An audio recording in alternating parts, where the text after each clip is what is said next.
you something. What would you do if you just invented a brand new and improved product and were looking for a new and improved way to advertise that product? I'm Mickey Rooney, and here's a story of a man who would solve that problem brilliantly. The solution wasn't on television, wasn't on radio. It was right out there by the side of the road. And it resulted in one of the longest and most successful advertising campaigns in American history.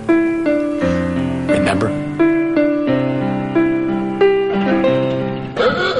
It was the 1920s, and Americans were taking to the road in large numbers. At the same time, a Minneapolis lawyer named Clinton Odell was struggling to market a new invention, brushless shave cream. He formed a new company that he dubbed Burma Vita, in honor of the life-giving exotic oils his product contained. At the same time, his son Alan noticed a series of signs on a local roadway advertising a businessman's wares. The proverbial light bulb went on. He and his father invested in $200 worth of wood, poles, and paint, started composing verses, and the Burma Shave road signs were born. Before I tried it, the kisses I missed. But afterward, boy, the misses I kissed. Burma Shave. Every shaver now can snore 6 more minutes than before by using Burma Shave. Prickly pears are picked for pickles. No peach picks a face that prickles. Burma Shave. The verses immediately caught the imagination of the driving public. It was a success story that brought a new set of problems. They just simply ran out of ideas internally, and so consequently they decided to perpetuate this thing, and with the growing interest in them, that they needed to have jingle contests. And so they had contests twice a year, and they got thousands of jingles, and they had repeat winners, people that were really good at this.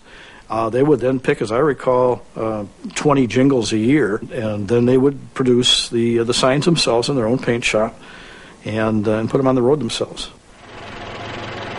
Shaving brushes, you'll soon see them on the shelf in some museum. Burma Shave. I proposed to Ida. Ida refused. Ida won my Ida if Ida used Burma Shave. Pity all the mighty Caesars. They pulled each whisker out with tweezers. Burma Shave. Does your husband misbehave, grunt and grumble, rant and rave, shoot the brute some Burma Shave? I always loved that one. Alan Odell's wife, Grace, created her own tribute to Burma Shave in needlepoint. These are things that Alan himself had made up. Cheer up, face, the war is past. The age is out of shave at last. That was one that he woke me up in the middle of the night telling about. And free, a trip to Mars for 900 empty jars. And that was his very best one, I think. De-whiskered kisses defrost the misses. At their peak of popularity, the Burma Shave road signs could be found by the road in 45 of the nation's then 48 states. And they were erected by a staff that never exceeded 35 workers. Many a sign wound up in people's basements as souvenirs. I understand there's a gentleman in California whose name is Steve Solberg. And Steve has a marvelous collection of Burma Shave memorabilia.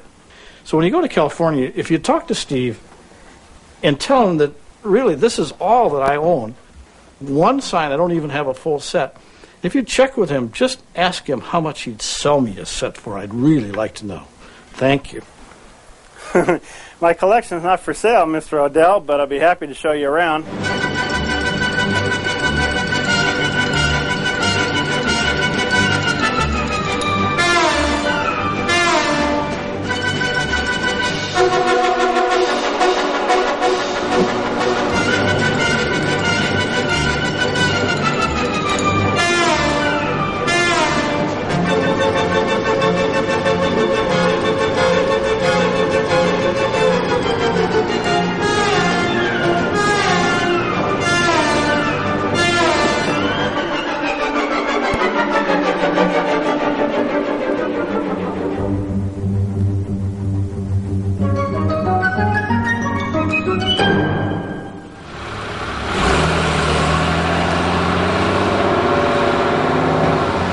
Burma Shave went out of business in 1963, a victim of America's changing driving habits.